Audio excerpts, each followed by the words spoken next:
will begin the Sangha with chanting of one round of Maha Mantra. Please raise your hand who haven't heard of Maha Mantra before, who doesn't know what it is. 1, 2, 3, 4, 5. Okay, so those who know, can you please share with those who don't know what it is about in a few words? What is Maha Mantra? What is the power of Maha Mantra?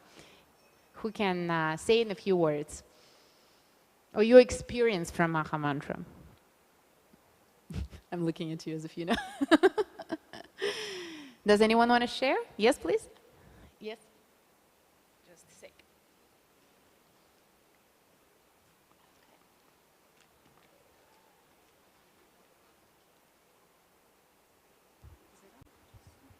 Hello? Okay, so the Maha Mantra is basically a sound incarnation from the spiritual sky, and it's descended to lift us up from our contaminated consciousness. So anytime you chant the Maha Mantra, a lot of the negative or unfavorable things in your consciousness, it becomes purified. Perfect. So Maha Mantra, thank you so much, is one of the most powerful ways to purify your consciousness. And you would ask, what kind of purification is this? What are we getting purified of? Who can tell me? What is it that we would like to be clear, like let it go? Yes?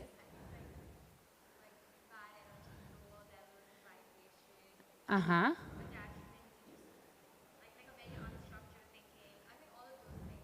That's right.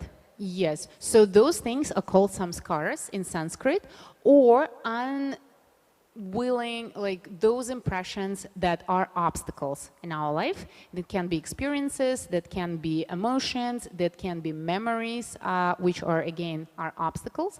And by repeating the Maha Mantra, we clean up. We have 5 senses: our ears, our eyes, our tongue, our nose, right? Our skin has a touch. So all of this has a memory.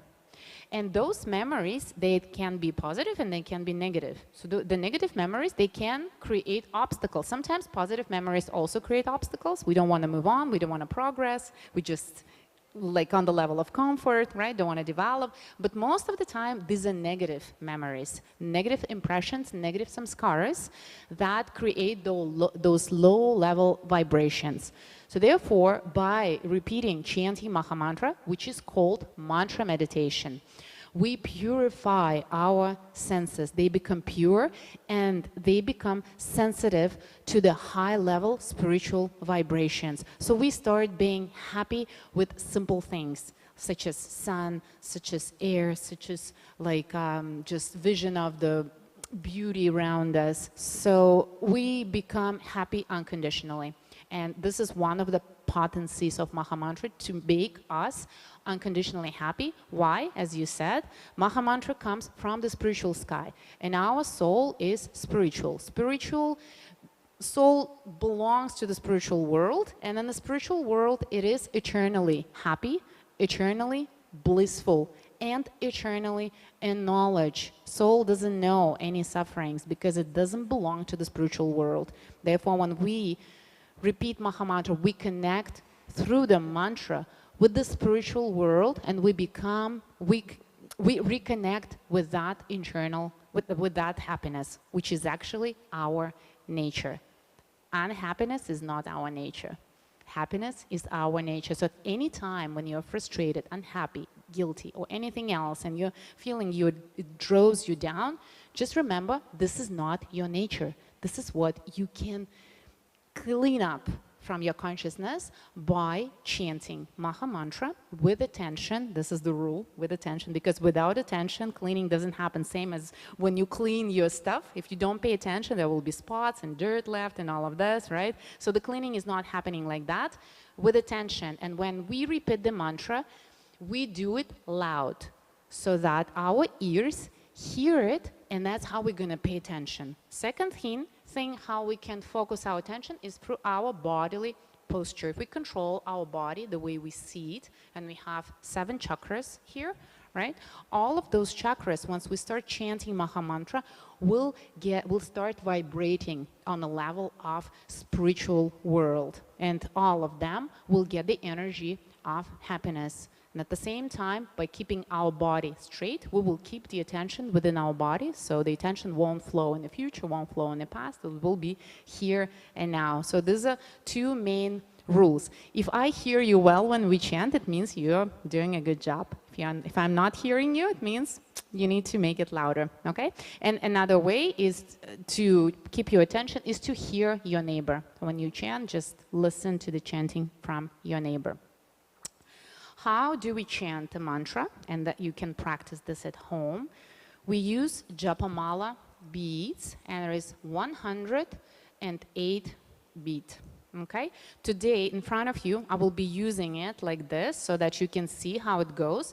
But when you come home, right, if you have Japamala beads, you're going to do it in a bag because it's a sacred process. It's between you and God. And third potency of the Maha Mantra is that it is the incarnation of Krishna himself. So Maha Mantra is not different from the Lord. It is his sound incarnation.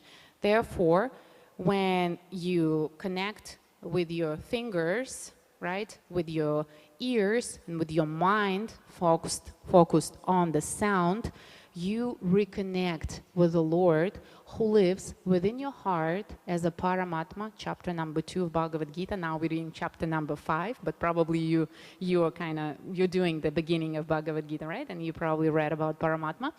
So in this way, we are reestablishing our connection with the Lord. Why I'm saying reestablishing? Because individual soul has the ability to forget, and that's how get distracted to other things, which actually are called like material world, or let's just say material world at the moment, okay?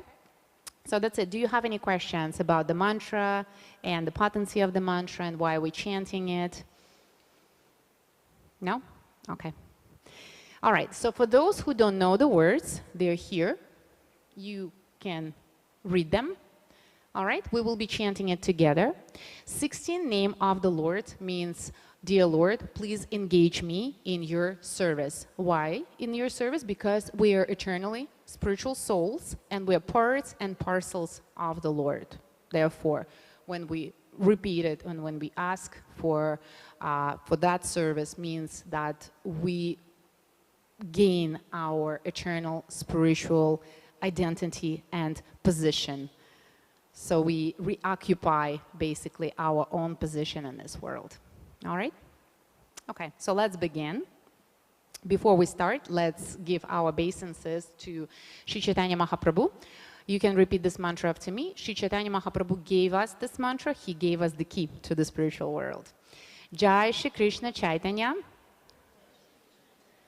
Prabhu Nityananda, Shri Advaita Gadadhara, Shivas Adigora Bhakta Vrinda. Thank you, and let's begin. Hare Krishna, Krishna Krishna, Hare Hare, Hare Rama, Rama Rama, Hare Hare, Hare Krishna, Krishna Krishna, Hare Hare, Hare Rama, Rama Rama, Hare Hare, Hare Krishna, Krishna Krishna, Hare Hare, Hare Rama, Rama Rama, Hare Hare, Hare Krishna, Krishna Krishna, Hare Hare, Hare Rama, Rama Rama, Hare Hare, Hare Krishna, Krishna Krishna, Hare Hare, Hare Rama, Rama Rama, Hare Hare, Hare Krishna, Krishna Krishna, Hare Hare, Hare Rama, Rama Rama, Hare Hare, Hare Krishna, Krishna Krishna, Hare Hare, Hare Rama, Rama Rama, Hare Hare, Hare Krishna, Krishna Krishna, Hare Hare, Hare Rama, Rama Rama, Hare Hare, Hare Krishna, Krishna Krishna, Hare Hare, Hare Rama, Rama Rama, Hare Hare, Hare Krishna, Krishna Krishna, Hare Hare, Hare Rama, Rama Rama, Hare Hare, Hare Krishna, Krishna Krishna, Hare Hare, Hare Rama, Rama Rama, Hare Hare, Hare Krishna, Krishna Krishna, Hare Hare, Hare Rama, Rama Rama, Hare Hare, Hare Krishna, Krishna Krishna, Hare Hare, Hare Rama, Rama Rama, Hare Hare, Hare Krishna, Krishna Krishna, Hare Hare, Hare Rama, Rama Rama, Hare Hare, Hare Krishna, Krishna Krishna, Hare Hare, Hare Rama, Rama Rama, Hare Hare, Hare Krishna, Krishna Krishna, Hare Hare, Hare Rama, Rama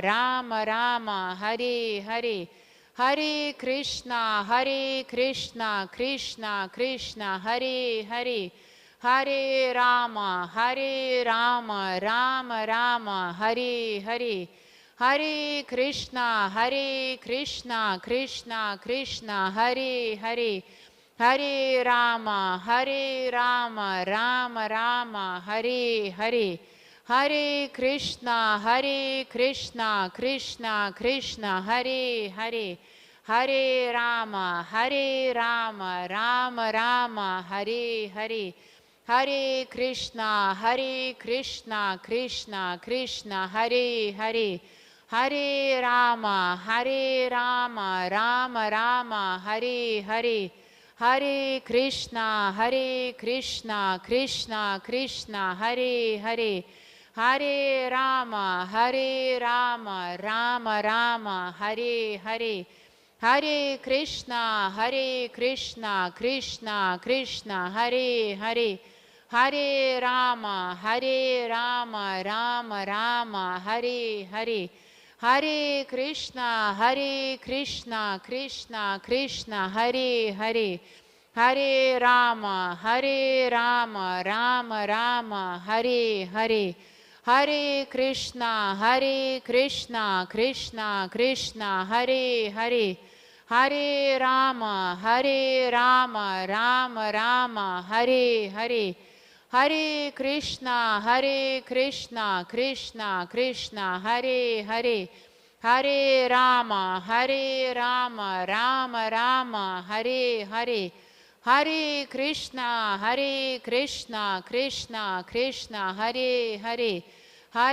Rama, Rama Rama, Hare Hare, Hare Krishna, Krishna Krishna, Hare Hare, Hare Rama, Rama Rama, Hare Hare, Hare Krishna, Krishna Krishna, Hare Hare, Hare Rama, Rama Rama, Hare Hare, Hare Krishna, Krishna Krishna, Hare Hare, Hare Rama, Rama Rama, Hare Hare, Hare Krishna, Krishna Krishna, Hare Hare, Hare Rama, Rama Rama, Hare Hare, Hare Krishna, Krishna Krishna, Hare Hare, Hare Rama, Rama Rama, Hare Hare, Hare Krishna, Krishna Krishna, Hare Hare, Hare Rama, Rama Rama, Hare Hare, Hare Krishna, Krishna Krishna, Hare Hare, Hare Rama, Rama Rama, Hare Hare, Hare Krishna, Krishna Krishna, Hare Hare, Hare Rama, Rama Rama, Hare Hare, Hare Krishna, Krishna Krishna, Hare Hare, Hare Rama, Rama Rama, Hare Hare, Hare Krishna, Krishna Krishna, Hare Hare, Hare Rama, Rama Rama, Hare Hare, Hare Krishna, Krishna Krishna, Hare Hare, Hare Rama, Rama Rama, Hare Hare, Hare Krishna, Krishna Krishna, Hare Hare, Hare Rama, Rama Rama, Hare Hare, Hare Krishna, Krishna Krishna, Hare Hare, Hare Rama, Rama Rama, Hare Hare, Hare Krishna, Krishna Krishna, Hare Hare, Hare Rama, Rama Rama, Hare Hare, Hare Krishna, Krishna Krishna, Hare Hare, Hare Rama, Rama Rama, Hare Hare, Hare Krishna, Krishna Krishna, Hare Hare, Hare Rama, Rama Rama, Hare Hare, Hare Krishna, Krishna Krishna, Hare Hare, Hare Rama, Rama Rama, Hare Hare, Hare Krishna, Krishna Krishna, Hare Hare, Hare Rama, Rama Rama, Hare Hare, Hare Krishna, Krishna Krishna, Hare Hare, Hare Rama, Rama Rama, Hare Hare, Hare Krishna, Krishna Krishna, Hare Hare, Hare Rama, Rama Rama, Hare Hare, Hare Krishna, Krishna Krishna, Hare Hare, Hare Rama, Rama Rama, Hare Hare, Hare Krishna, Krishna Krishna, Hare Hare, Hare Rama, Rama Rama, Hare Hare, Hare Krishna, Krishna Krishna, Hare Hare, Hare Rama, Rama Rama, Hare Hare, Hare Krishna, Krishna Krishna, Hare Hare, Hare Rama, Rama Rama, Hare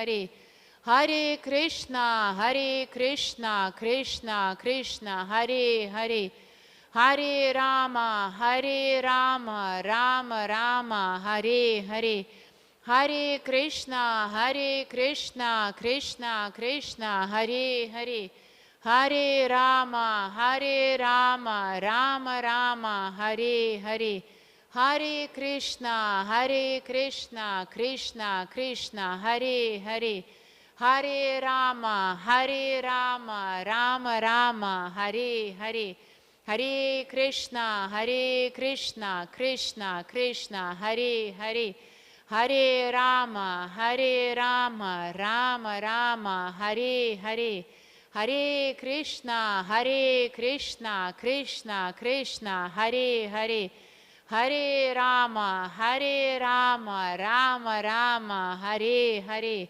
Hare Krishna, Krishna Krishna, Hare Hare, Hare Rama, Rama Rama, Hare Hare, Hare Krishna, Krishna Krishna, Hare Hare, Hare Rama, Rama Rama, Hare Hare, Hare Krishna, Krishna Krishna, Hare Hare, Hare Rama, Rama Rama, Hare Hare, Hare Krishna, Krishna Krishna, Hare Hare, Hare Rama, Rama Rama, Hare Hare, Hare Krishna, Krishna Krishna, Hare Hare, Hare Rama, Rama Rama, Hare Hare,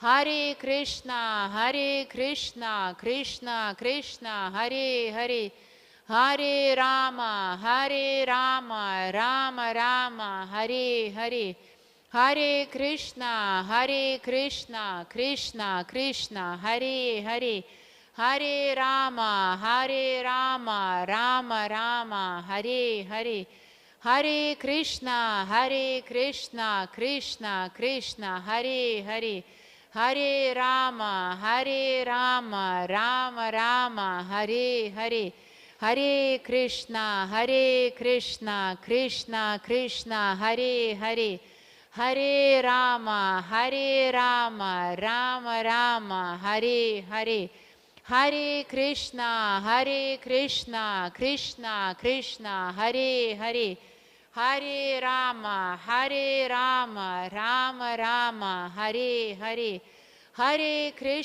Hare Krishna, Krishna Krishna, Hare Hare, Hare Rama, Rama Rama, Hare Hare, Hare Krishna, Krishna Krishna, Hare Hare, Hare Rama, Rama Rama, Hare Hare, Hare Krishna, Krishna Krishna, Hare Hare, Hare Rama, Rama Rama, Hare Hare, Hare Krishna, Krishna Krishna, Hare Hare, Hare Rama, Rama Rama, Hare Hare, Hare Krishna, Krishna Krishna, Hare Hare, Hare Rama, Rama Rama, Hare Hare, Hare Krishna, Krishna Krishna, Hare Hare, Hare Rama, Rama Rama, Hare Hare, Hare Krishna, Krishna Krishna, Hare Hare, Hare Rama, Rama Rama, Hare Hare, Hare Krishna, Krishna Krishna, Hare Hare, Hare Rama, Rama Rama, Hare Hare, Hare Krishna, Krishna Krishna, Hare Hare, Hare Rama, Rama Rama, Hare Hare, Hare Krishna, Krishna Krishna, Hare Hare, Hare Rama, Rama Rama, Hare Hare, Hare Krishna, Krishna Krishna, Hare Hare, Hare Rama, Rama Rama, Hare Hare, Hare Krishna,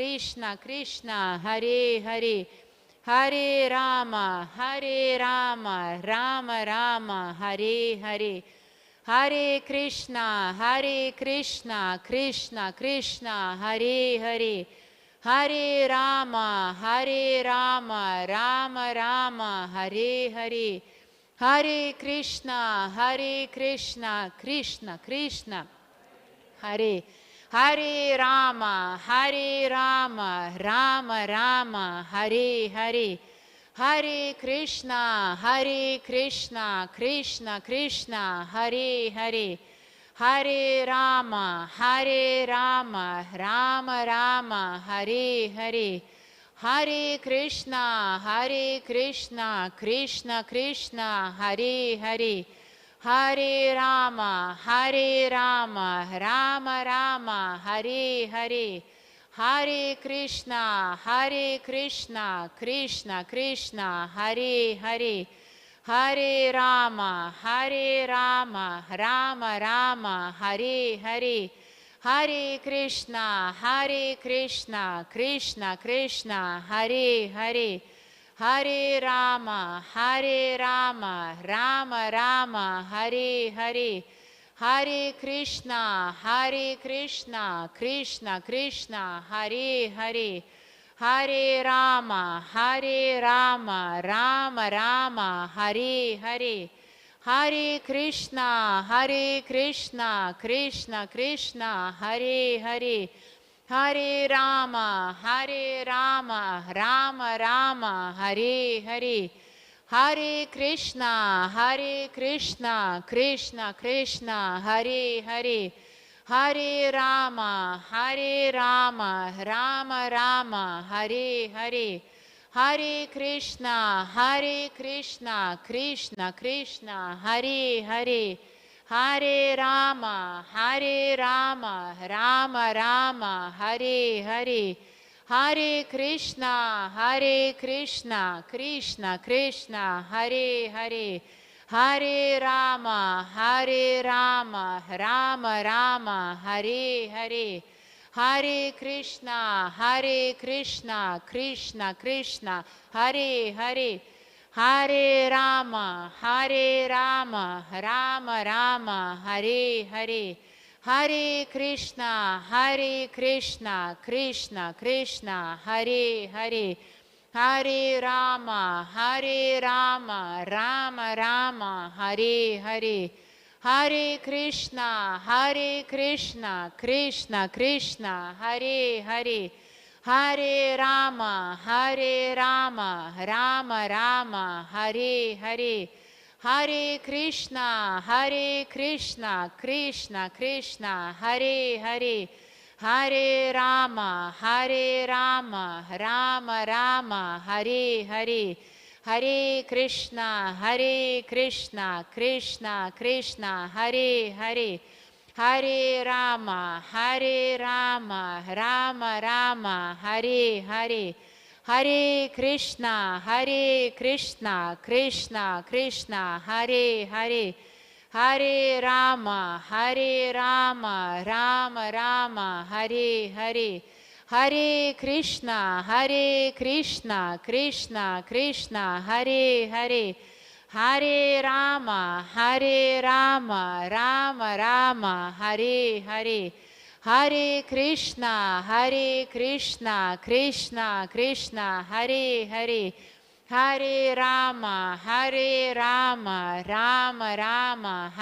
Hare, Hare Krishna, Krishna Krishna, Hare Hare, Hare Rama, Rama Rama, Hare Hare, Hare Krishna, Krishna Krishna, Hare Hare, Hare Rama, Rama Rama, Hare Hare, Hare Krishna, Krishna Krishna, Hare Hare, Hare Rama, Rama Rama, Hare Hare, Hare Krishna, Krishna Krishna, Hare Hare, Hare Rama, Rama Rama, Hare Hare, Hare Krishna, Krishna Krishna, Hare Hare, Hare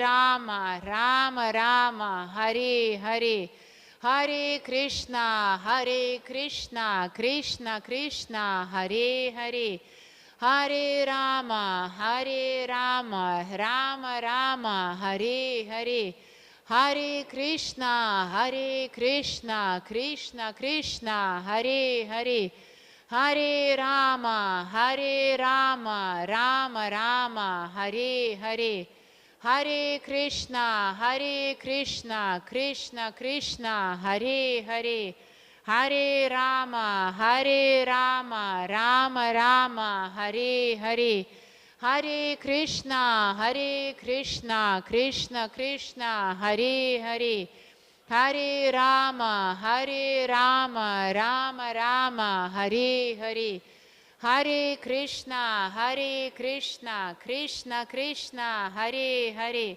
Hare Rama, Rama Rama, Hare Hare, Hare Krishna, Krishna Krishna, Hare Hare, Hare Rama, Rama Rama, Hare Hare, Hare Krishna, Krishna Krishna, Hare Hare, Hare Rama, Rama Rama, Hare Hare, Hare Krishna, Krishna Krishna, Hare Hare, Hare Rama, Rama Rama, Hare Hare. Mahamantra ki jai. Thank you so much for wonderful chanting. How are you feeling after one round of Mahamantra? Yes? Peaceful. Wonderful. Anyone else? Maybe calm, maybe excited. How? Energetic. Wonderful. Energetic. Yes. Wonderful. Filled in with energy. Yes? Calm. Wonderful. Thank you so much. Okay, so now we will continue reading Bhagavad Gita. You will get the books. You have your book. You have your book, right? Anyone else who has the book? No? Okay. So we read Bhagavad Gita now, chapter 5. And by the raise of your hands, please tell me who haven't heard of Bhagavad Gita before, who haven't read Bhagavad Gita. Is there anyone here? You're reading already, right? So you've heard of it? You started. Okay. Anyone else who haven't heard, haven't read Bhagavad Gita?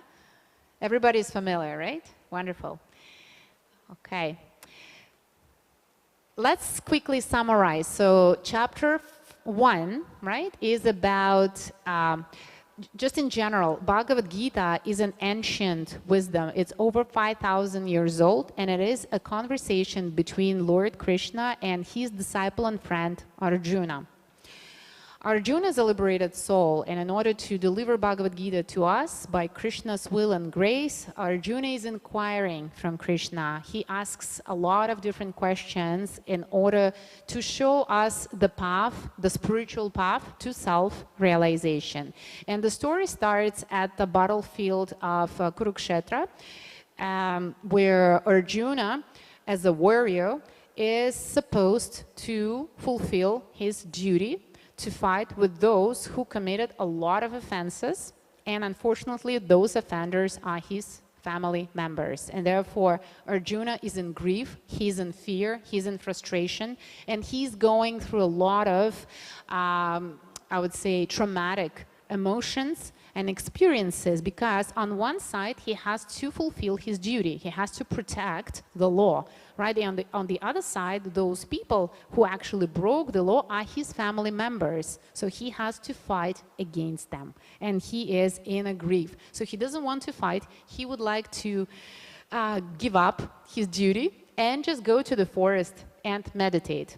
So when Krishna sees his weakness, and Krishna tells Arjuna, basically Krishna calls this as a weakness of a heart, because sometimes we are in a situation where our duty becomes so difficult that we cannot fulfill it. We think we cannot fulfill it because we feel lack of resources.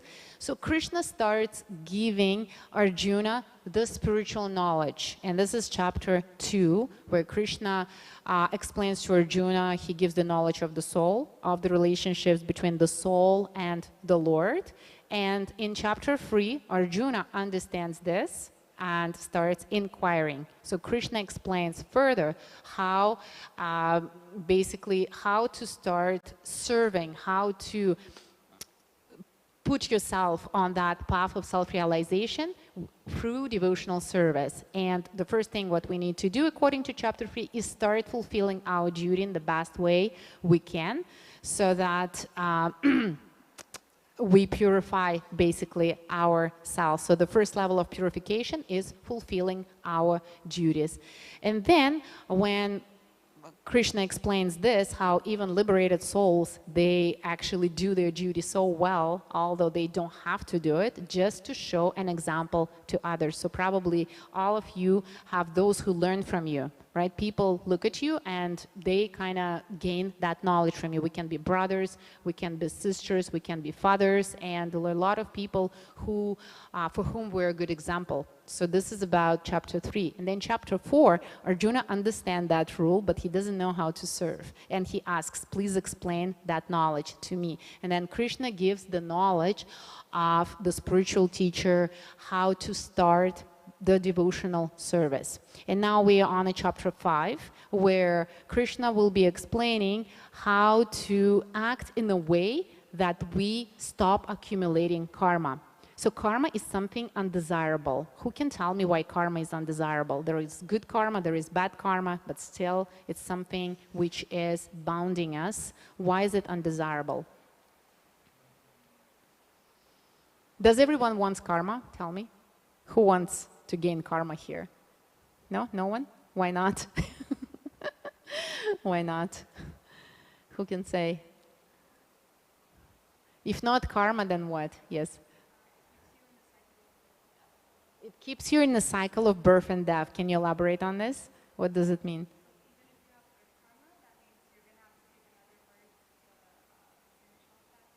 Yes. That's right. So basically, we need to reincarnate. We're speaking about the law of the reincarnation. There are so many species of life. Who knows how many? How many species of life are there? How many actually forms, like living forms? 8,400,000. 8 million, you were close.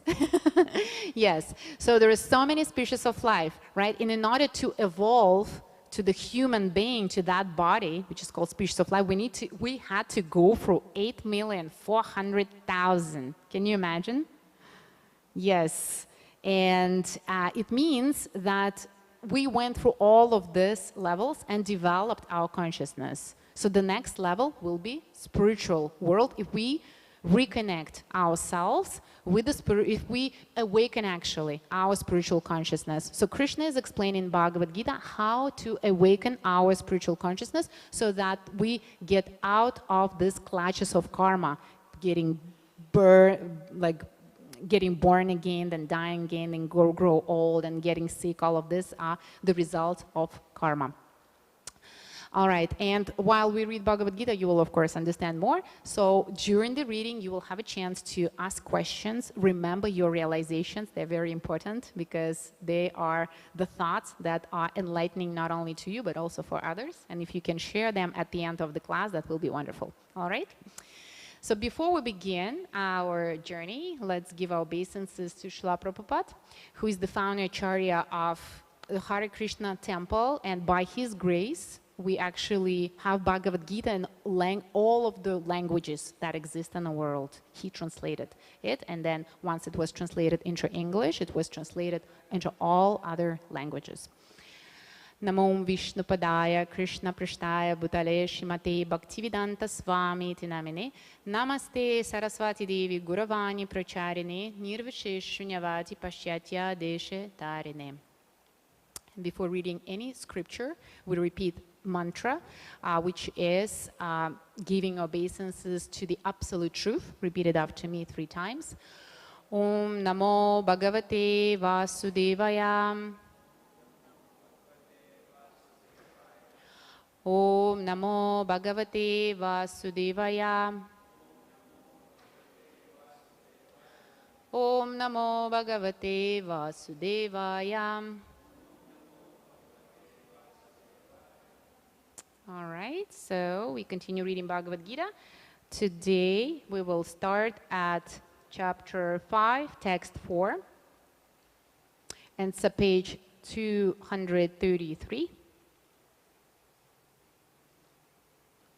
The way we're going to read, everybody will take a chance to read Bhagavad Gita. This is a wonderful service that you can do for your soul and for the Lord. So I will read Sanskrit, then translation, and then 1 paragraph. Okay, so everyone will have a chance to do the same. All right, Sankhya, just a sec. Yes, I need here. Yes.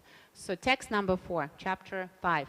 Sankhya yoga prithak bala pravadanti na panditaha ekam apyasthita samyak uphayo vindate phalam. Translation. Only the ignorant speak of devotional service karma yoga as being different from the analytical study of the material world Sankhya. Those who are actually learned say that he who applies himself well to one of these paths achieves the results of both. In other words, it is spoken here that analytical study is the same as devotional service. But why is it the same? Because the spiritual goal is the same for us, is to reach self-realization. So that self-realization, some people are looking through the analytical study, and some people are finding it through devotional service. And later on, you will understand that Bhakti Yoga, which is devotional service, is the most beneficial and very easy to perform. Translation, purport. The aim of the analytical study of the material world is to find the soul of existence.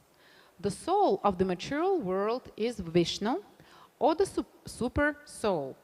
Devotional service to the Lord entails service to the super soul.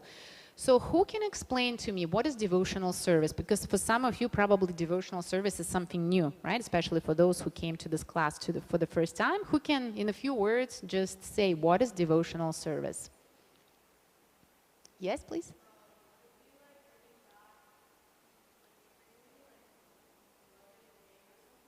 Say again?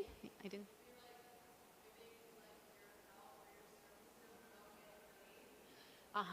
So like volunteering, for example, right? Yes, you're very, very close.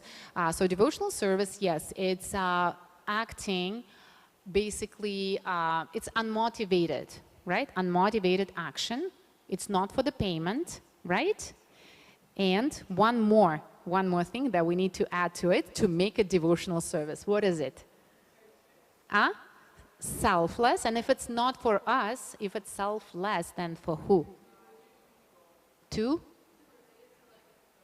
Related to God, right? Related to God. Okay, and how is it related to God?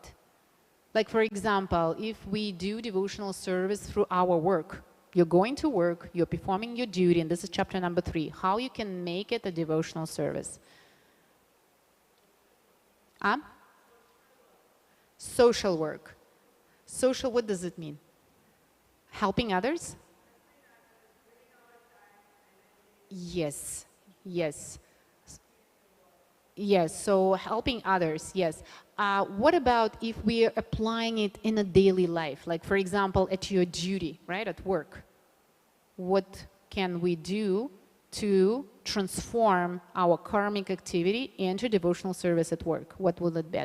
Like, what would be an example?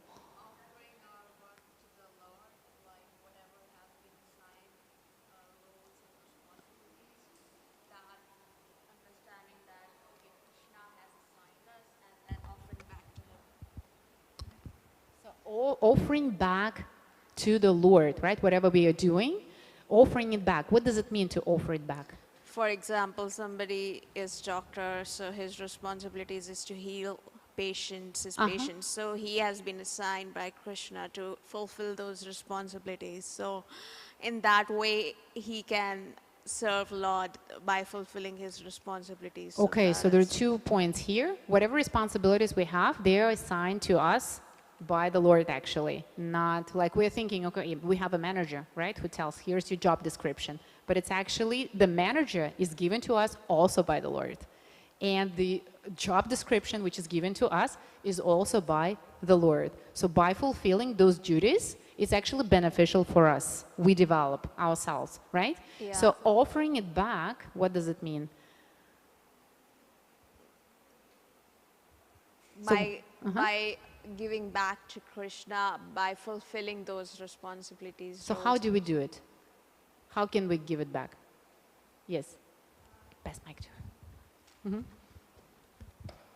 You can contribute to the temple and also devotees of the Lord. So if you're a doctor, for example, and you have patients, you could talk to them about Krishna consciousness, or you can use the fruits of your labor to buy books in Krishna consciousness and things like that. Okay, yeah, that's wonderful. So it's a good example. So one of the ways is like when we make money, right? For example, we can make donations to the temple a little bit, right? We can buy books and enlighten ourselves. And related to our duties, how can we offer them? Fulfillment of our duties. So we are speaking about the results, right? In chapter 2, Krishna says, you're not entitled to the results. And everything that is happening is not because of you, right? But you don't have the right not to perform your duty. You have the right to perform your duty, but you are not entitled to the results. So how do we offer? We actually perform that duty to make the Lord happy. We are thinking, oh, if the Lord is here, is he happy with the way I say it, with the way I act, with the way I perform? And that spiritualizes your activity. So we have duties at work, we have duties towards each other, we have like responsibilities as a family members, as friends, as students, as workers, as any role has prescribed duties basically, okay? Because there is an exchange. So when we imagine that, okay, I would like the Lord to be happy by my actions, that activity becomes devotional service and that becomes spiritual. That's how you stop acquiring karma. That activity becomes karma free. Okay, if you keep the Lord in your mind. Okay, one process is to find the root of the tree, and the other is to water the root. The real student of Sankhya philosophy finds the root of the material world, Vishnu, and then, in perfect knowledge, engages himself in the service of the Lord. Therefore, in essence, there is no difference between the two, because the aim of both is Vishnu. So in other words, whether you're looking for the Lord by philosophical studies or if you're doing the devotional service, the end result will be finding the Lord himself, understanding the Lord. Those who do not know the ultimate end say that the purpose of Sankhya and Karma Yoga are not the same, but one who is learned knows the unifying aim in this different processes. And here we are speaking that the person of knowledge understands things as they are.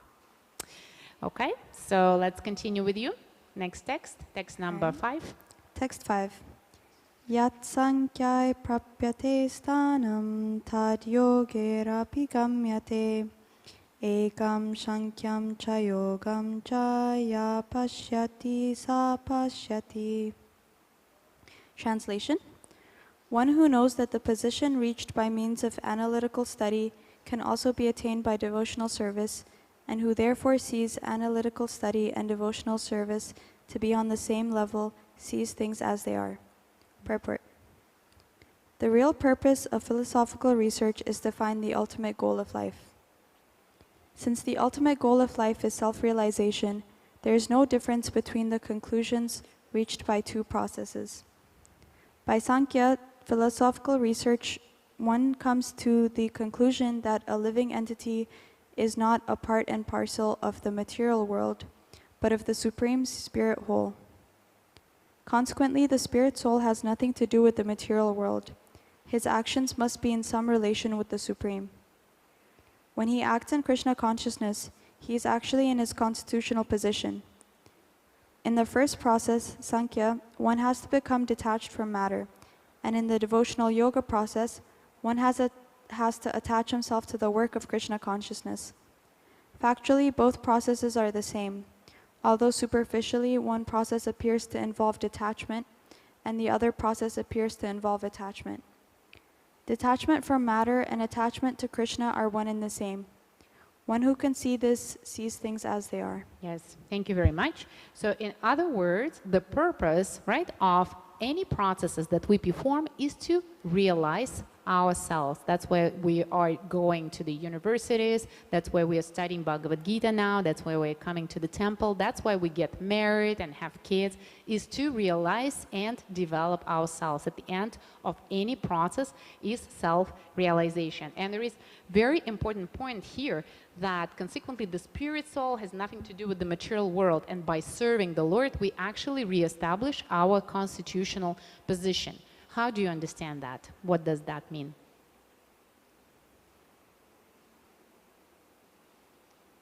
So what is our constitutional position? So first of all, our nature is spiritual, right? And that spiritual nature has a material body. We are actually spiritual living entities which are going through material human experience. Okay? We're not human beings who are trying to find a spiritual whatever. No, we are spiritual living entities who in this life experiencing human life. Okay? So our constitutional position is first of all, we are spirit soul. And then secondly, that spirit soul has a material body.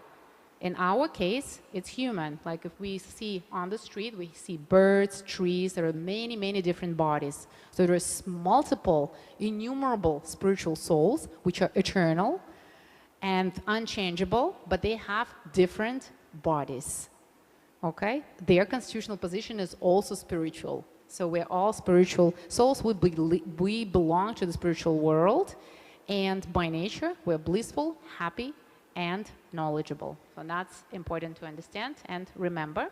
And here there are two things, right? One is the detachment from the material world, which actually leads to self-realization. And another part is attachment. So have you ever tried to take something from a child without giving something in return? Will it be possible? So for example, if a child wants something, give me this mic and holds, you have to give something else, right? You need to exchange. You cannot just take. So detachment by itself doesn't work. Like it's the same thing as if you are trying to be on a diet for a long time without developing any different taste, and you become so hungry that at the end of that diet, you eat so much that you cannot stop. So that detachment doesn't work, okay? The real detachment is to developing a higher taste, okay? If you stop listening this music, then listen to kirtan, okay? And that will be your attachment. Once you attach to Krishna consciousness, which is the higher taste, you don't need to work so much on a diet or on the attachment. Who has experienced that? Raise your hand. Is it only me? You? 1, 2, 3, 4. Wonderful. Yes. So there are multiple unwanted detachments are happening, like by the attachment to Krishna consciousness. And it's very easy to perform. So this is explained here, that attachment from matter and attachment to Krishna consciousness are the same. And once the person sees them as it is, right, the person is able to see things as they are. Thank you so much. Let's pass the mic. Let's go first arrow like that, and then we will go. Yeah.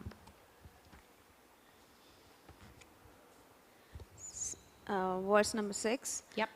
Sanyastu mahabaho dukham aptum ayogyataha yoga yukto munir brahma nachiren adhigachati.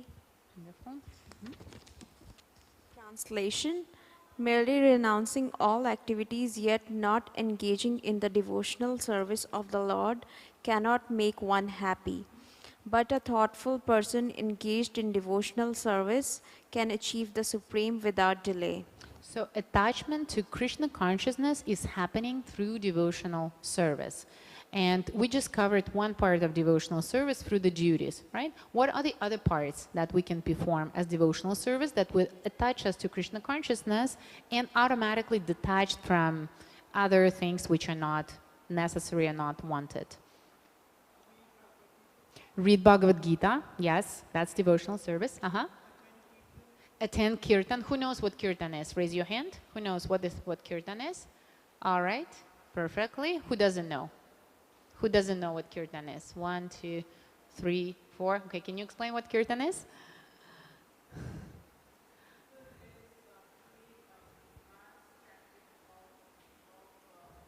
Mahamantra. Yeah, so it's a collective singing of Mahamantra with the instrument when you observe the deities and you can dance at the same time. So you sing and you dance. This is called kirtan, when you chant, sing, and dance for the sound of Mahamantra. Yeah. Yeah, of course.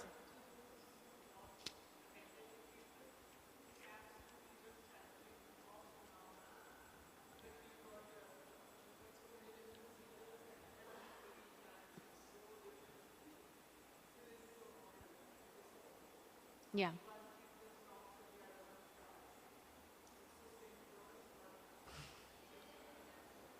Yes. So we have Sunday feast every Sunday.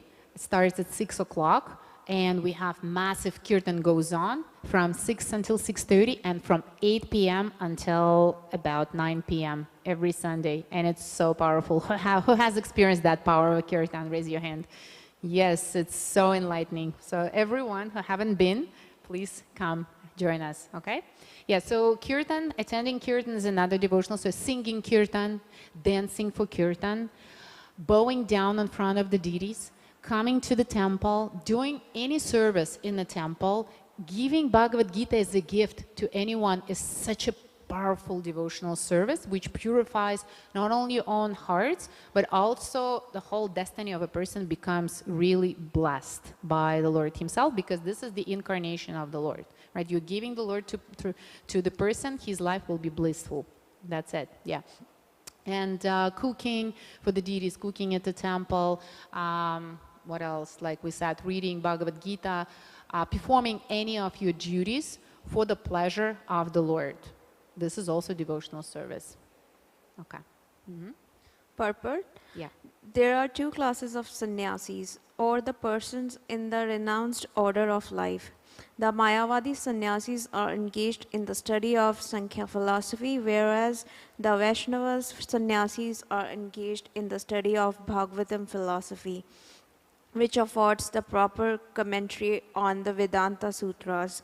The Mayavadi sannyasis also study the Vedanta Sutras but use their own commentary called Sariraka Bhasya, written by Sankaracharya.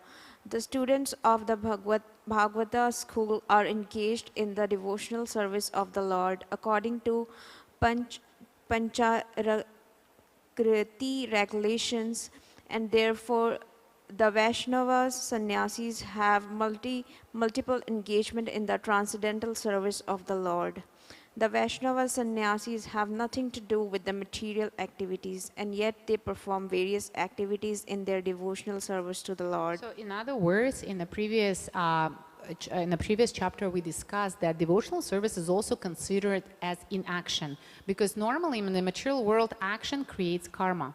But devotional service, once you perform your duty and perform any action for the pleasure of the Lord, it becomes karma-free. And that's why it is considered inaction, or here it says they have nothing to do with the material world. It doesn't mean that they don't work, that they don't make money, that they are not fathers, mothers, they don't have any material like so-called roles, right? They have the same roles, but because they act for the pleasure of the Lord, those roles are karma-free. They are not suffering for them. They are not trying to enjoy them. They are happy if the Lord is happy. And how to make the Lord happy? Read and understand Bhagavad Gita. Everything that Lord says here, this is what will make him happy. It's very easy, as long as we understand Bhagavad Gita. Okay. I have a question.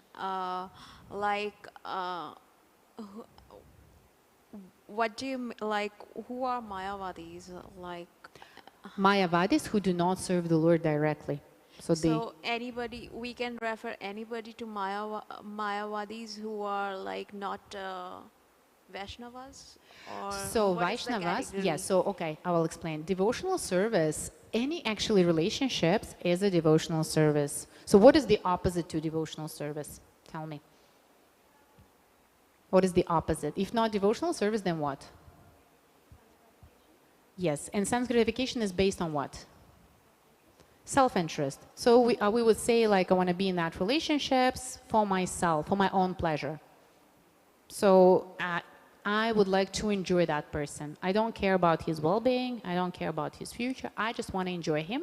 This is sense gratification. This is selfish, right? So the devotional service is the opposite to selfishness. It is for, first of all, for the well-being of the person, and secondly, for the pleasure of the Lord. So this is direct. How do we know how to serve? Bhagavad Gita explains, Srimad Bhagavatam explains, right? We have the guidance how to do it. So when we speak about Mayavadi, this is indirect, basically. It's not personal. It's something can be philosophical speculation. It's not involving yourself into these processes, coming to the temple, like playing kirtan, engaging yourself in the kitchen or something like that. It would be something impersonal. And that's why at the end of life, whatever state of being we acquire, that state of being we will achieve in the next life, right? In Bhagavad Gita, it is said that Mayavadis, they go into the effulgence of the Lord. They don't go into the spiritual world, because spiritual world is for those who love the Lord. And love is devotional service, because when you love, you become unconditional. You want to first care about the well-being of the other, and the well-being of the other, and you know that he belongs to the Lord. So Lord, are you happy in the way I care about this child? You would say, you know what I mean? So this is devotional service, and that can apply at work, it can apply in the family, and it can apply to you in your personal life. So that's the difference. Therefore, Vaishnavas, their service is devotional. Mayavadis, it's more impersonal. That's why they're also called impersonalists. Yeah. But the Mayavadi sannyasis engaged in the studies of Sankhya and Vedanta and speculation cannot relish the transcendental service of the Lord.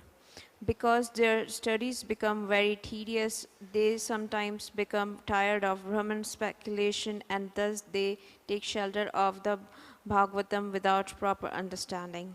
Consequently, their study of the Srimad Bhagavatam becomes troublesome. Dry speculations and impersonal interpretations by artificial means are all useless for the Mayavadi sannyasis. The Vaishnava sannyasis who are engaged in devotional service are happy in the discharge of their transcendental duties, and they have the guarantee of ultimate entrance into the kingdom of God. The Mayavadi sannyasis sometimes fall down from the path of self-realization and again enter into material activities of a philanthropic and altruistic nature, which are nothing but material engagements.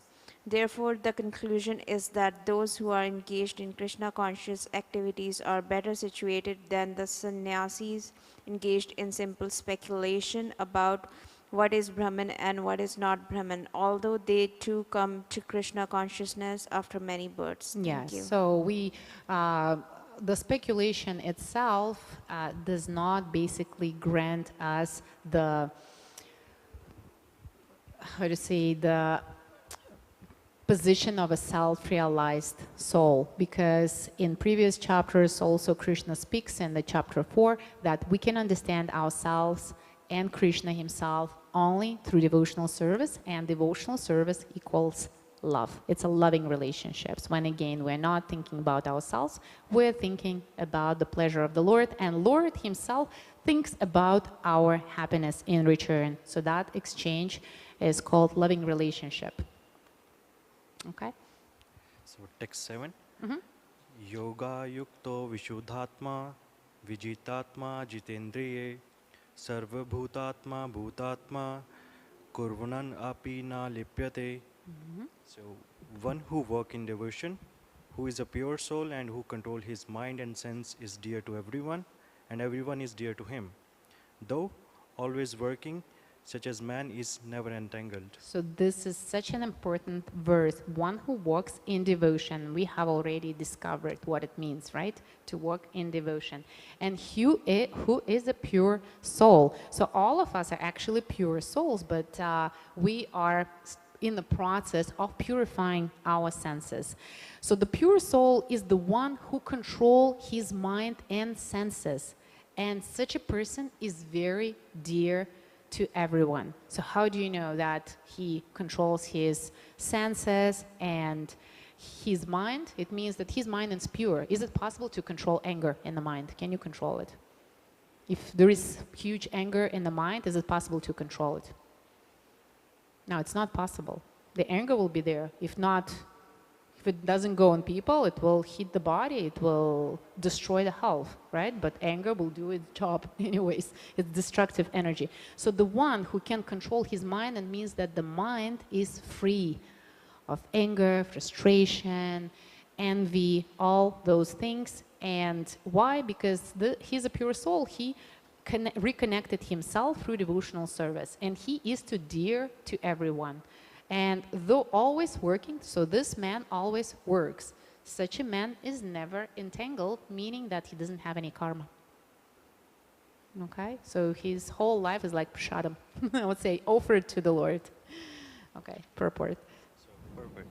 One who is on the path of liberation by Krishna consciousness is very dear to every living being, and every living being is dear to him.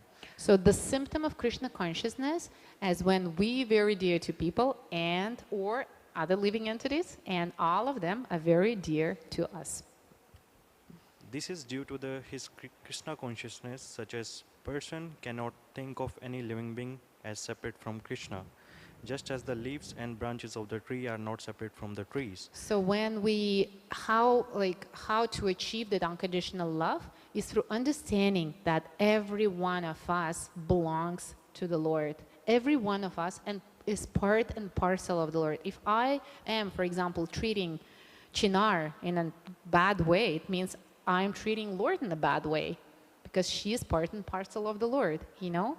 That's how Vaishnava actually looks at everyone. That's how he loves the Lord. We establish our relationships with the Lord through our relationships with each other. That's how it works, yes. Yeah?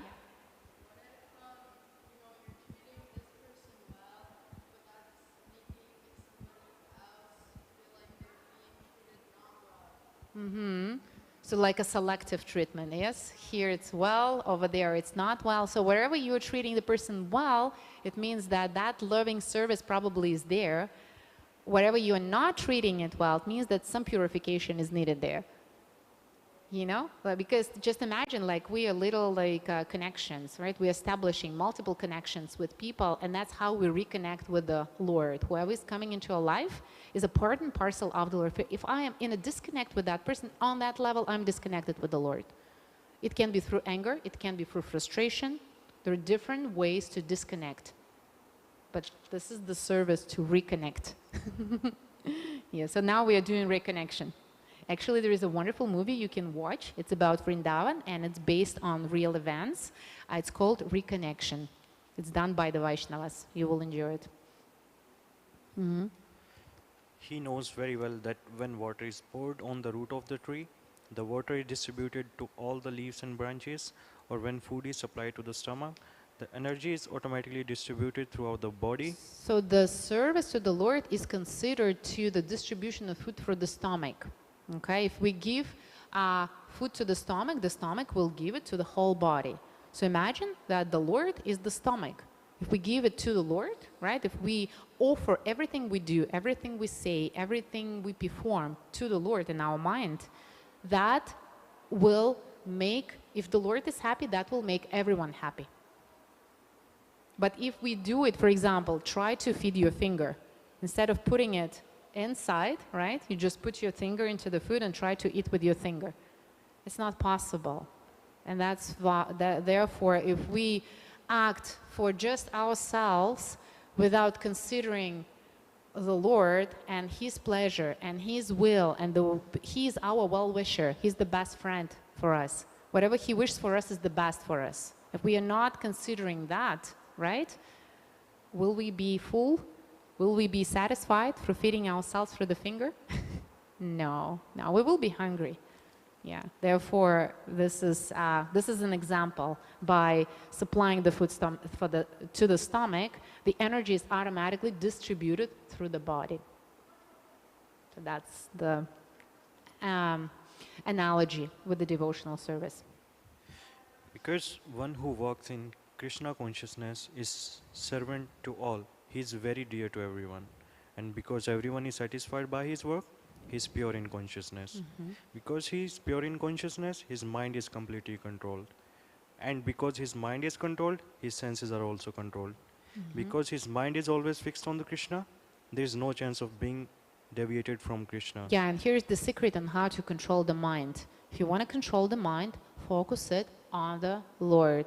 By focusing your mind on the Lord, the mind becomes purified. Once the mind is pure, mind is in charge of the senses. The mind will do the job. It will control the senses on itself. So we need to work on our mind, and that's why Maha Mantra means, Man means mind, Tra, purification. When we chant the mantra, we purify our mind. When we read Bhagavad Gita, we find out about the Lord. Our mind meditates. This is book on yoga and meditation, reconnection, right?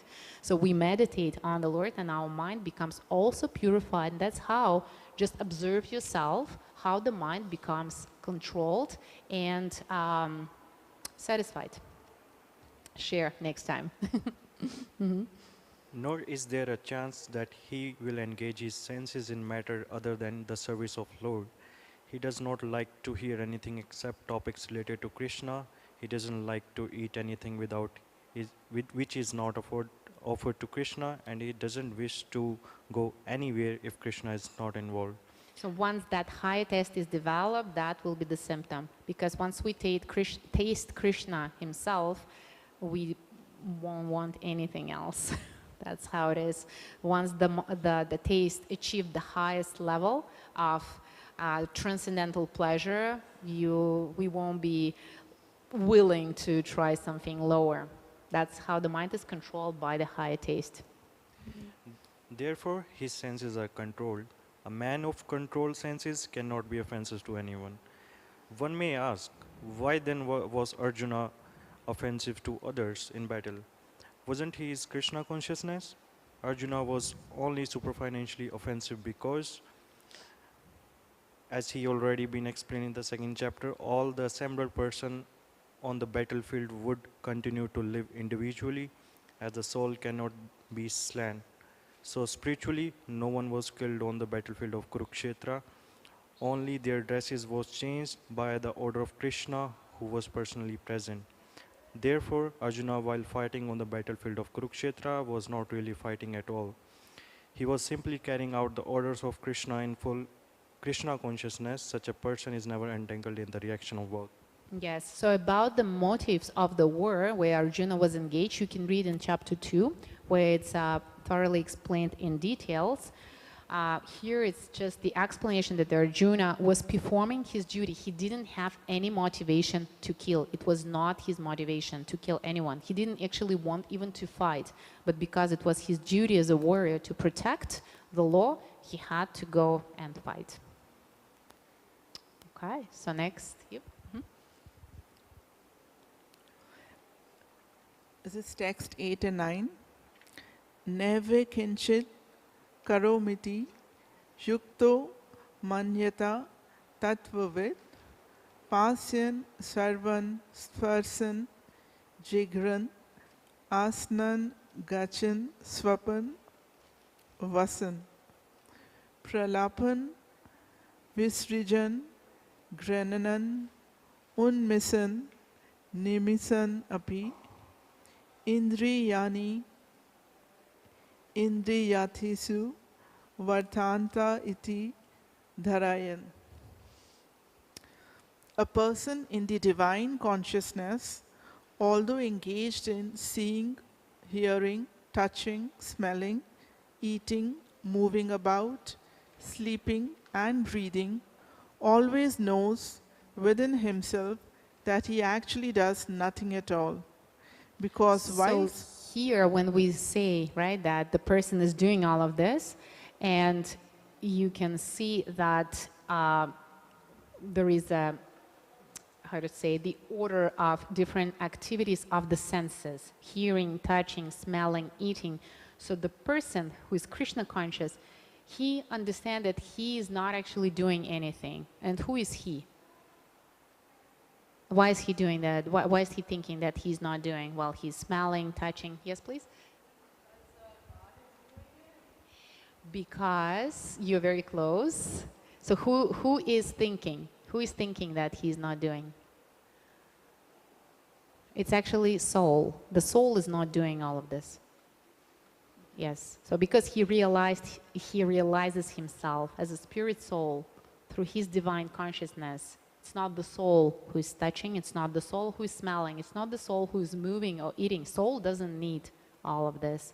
So basically this person who is Krishna conscious, he is aware of his body and he is aware of his soul. He is self-realized. Yeah. Because while speaking, evacuating, receiving, or opening or closing his eyes, he always knows that only the material senses are engaged with their objects and that he is aloof from them. So he understands that his soul is aloof from any material activities, like an observer. I don't know if you had a chance, some people have that ability to observe themselves while they're doing something. It's called also self-awareness, right? When we are aware of something that is happening to us. So that's the spiritual awareness. A person in Krishna consciousness is pure in his existence, and consequently, he has nothing to do with any work which depends upon 5 immediate and remote causes: the doer, the work, the situation, the endeavor, and fortune. So these activities are actually the factors that create karma: the doer, the work, the situation, the endeavor, and the fortune. So these are 5 factors that create any karmic situation. This is because he is engaged in the loving transcendental service of Krishna. Although he appears to be acting with his body and senses, he is always conscious of his actual position, which is spiritual engagement. In material consciousness, the senses are engaged in sense gratification. But in Krishna consciousness, the senses are engaged in the satisfaction of Krishna's senses. In other words, we cannot live without sense gratification. In material world, we gratify our senses and become attached, conditioned, unhappy, anxious, because if senses are not satisfied, it's impossible to satisfy the senses just materially. If you eat today, it doesn't mean you don't want to eat tomorrow, right? If you sleep today, it doesn't mean you don't want to sleep tomorrow. So senses are impossible to satisfy. We need to give, and give, right? But through Krishna consciousness, senses are automatically satisfied. Therefore, sense gratification for Krishna, when we gratify Krishna's senses, by doing so, our senses automatically become happy.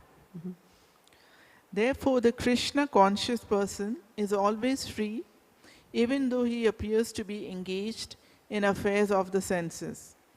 Activities such as seeing and hearing are actions of the senses meant for receiving knowledge, whereas moving, speaking, evacuating, etc., are actions of the senses meant for work. A Krishna conscious person is never affected by the actions of the senses. He cannot perform any act except in the service of the Lord, because he knows that he is the eternal servitor of the Lord. Yes, and it doesn't mean that that person closes his eyes, closes his ears, doesn't engage them. It means that he is engaging them in a way that will make the Lord happy. So how to make the Lord happy? We're using our eyes, our ears at the moment to hear about Krishna, right? Or to hear about something that will elevate us. Or we look at the deities, or we come to the temple. So we engage our senses in the process which is spiritually purifying. This is a transcendental process. All of our senses are engaged. And that engagement actually fills us with the spiritual energy. Spiritual energy is by itself happy. Material energy doesn't have any happiness by itself because it is an instrument. Like take, for example, this mic. Without my voice, you cannot hear it, right? So you need the one who uses the mic. So that's how we have a soul which uses the body and the senses. But the soul is spiritual. Therefore, the usage has to be in a way that will continue that spiritual activity. In other words, we shouldn't forget about it. We shouldn't betray ourselves by acting in a way which is not natural for ourselves. Huh? Yeah, of course. I mean, this is me. I always used to feel that I can focus more when I close my eyes, you know, and I see most of us when we are in a temple, we always try and just close our eyes and we think we connect well, which I think we do. But once I had a speaker like yourself in this temple, and he said that, why do you close your eyes? Open your eyes, look around. He said, look how Krishna is so well dressed. You're supposed to look at him and admire him. And now I'm connecting to what you are telling us, you know, that engage your senses. So I know when I come here, I sit here on the Sunday Kirtan, just by looking around, there's so much of engagement, you know. You see smiling faces, you see dancing bodies, and they all spiritually actually connect to you. And they give you some kind of a gratification, you know. I love when I see them dancing. You know. And I love when somebody is just sitting and smiling. The whole being is engaged in a transcendental so service. These are small engagements. And they really communicate. They really communicate a lot to you. Of course. So that's a great thing which I learned, that look around. Yes, of course. So it's very blissful to actually understand that we are in the process, we are in the flow, in the spiritual flow. We just need to know how to engage ourselves and to feel that vibration. And we always have a choice. Thank you. So let's see if we have time. Yeah, we have one more. Yeah, we have time for one more verse. This is text 10. Brahmani Aditya Karmani Sangram Tavika Karoti Ya Lipat Ye Nasa Papenya Padma Patram Ivam Basa. Wonderful. Thank you. Translation. Translation: one who performs his duty without attachment, surrendering the results onto the Supreme Lord, is unaffected by sinful action, as the lotus leaf is untouched by water. And that's the summary of our discussion today. One who performs his duty without attachment, meaning that he performs it for the pleasure of the Lord. Surrendering the result into the Supreme, meaning that he understands that result don't belong to us, right? It belongs to the Lord, but we have, like if we're giving, it means we not enjoying it, but this is the resource that we again use in the service of the Lord. Purport. Here, Brahmani means in Krishna consciousness. The material world is a sum total manifestation of the three modes of material nature, technically called pradhana. The Vedic hymns Sarvanam He Itad Brahma Manugdhya Upasan 2 Upanishad 2 Tasmad Itad Brahma Nama Rupam Anam Ka Jitye Munaka Upanishad 119. And in the Bhagavad Gita 14.3, Mama Yonor Mamad Brahma indicate that everything in the material world is a manifestation of Brahman. And although the effects are differently manifested, they are non-different from the cause. In the Ishopanishad, it is said that everything is related to the Supreme Brahman, or Krishna, and thus everything belongs to him only. One who knows perfectly well that everything belongs to Krishna, that he is the proprietor of everything, and that therefore everything is to be engaged in the service of the Lord, naturally has nothing to do with the results of his activities, whether virtuous or sinful. Even one's material body, being a gift from the Lord for carrying out a particular type of action, can be engaged in Krishna consciousness. It is then beyond contamination by sinful reactions, exactly as a lotus leaf, though remaining in water is not wet.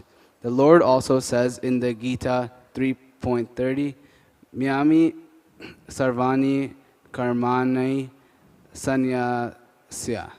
Resign all works unto me, Krishna. The conclusion is that a person without Krishna consciousness acts according to the concept of the material body and senses. But a person in Krishna consciousness acts according to the knowledge that the body in the property of Krishna, that the body is in the property of Krishna and should therefore be engaged in the service of Krishna. Wonderful, wonderful conclusion of today's session, that the body and everything we have is the property of the Lord and should be engaged in His service. It was a very nice Sangha with you today. We have just 1 minute. If you have any realizations or questions, you can quickly share or ask. I really like the idea of devotional service and doing things like, I find myself sometimes doing something and not really understanding the motive behind it, but just knowing it's like the right thing to do. Yes. And I find a lot of times people sometimes say like, oh, like, thank you for doing such a great thing. Yeah. And I think like, this is just me just doing what I internally believe is right. Yes. Right? Wonderful. And, but now you can offer that result to the Lord, in your mind, and say, thank you, Lord, for guiding me in a way that make your parts and parcels happy, for example. Thank you. Thank you. Thank you. Hare Krishna. Please join Tuesday Sangha next time on Tuesday at 6:30.